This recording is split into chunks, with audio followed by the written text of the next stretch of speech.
Okay, so step 5 means you are done. Yay! And most students say that they really enjoyed their 16 hours, wish that they could do more, and that's great. That's a great sign.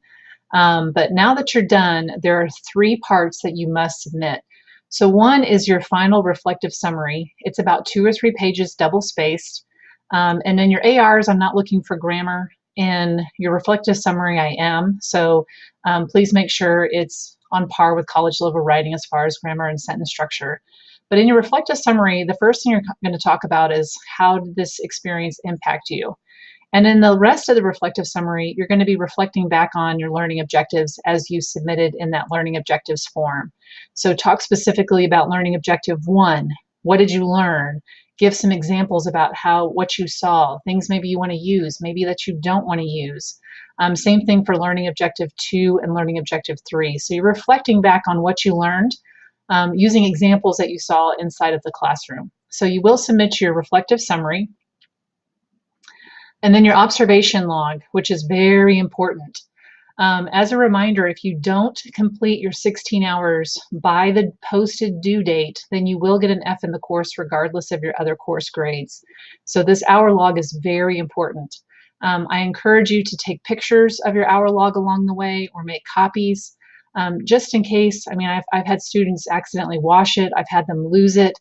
And so you don't want to have to repeat hours just because you lost your hour log or you washed it and it's no longer readable. So take pictures along the way just so that you have that documentation.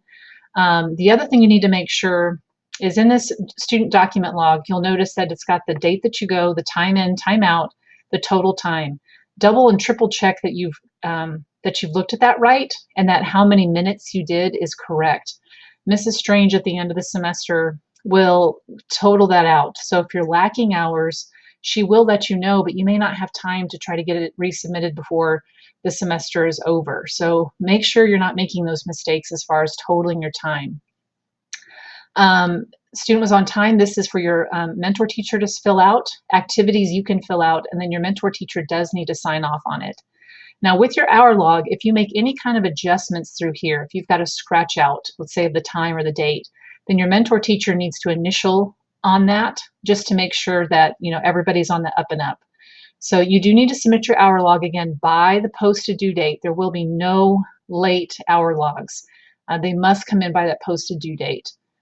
So that's step number 2. And then step number 3 is the student evaluation form. So your mentor teacher will fill out this evaluation form on you, and so rate you in these areas, give comments if needed, and then provide a signature. Now it asks for a principal signature too, but if that's not possible, that's okay. The main one that's needed is the mentor teacher's signature. So any of these 3 things can come in before the due date. So if you complete it sooner than the posted due date, that's fine. You can submit once you've completed those 3 steps, but they must be submitted before the posted due date.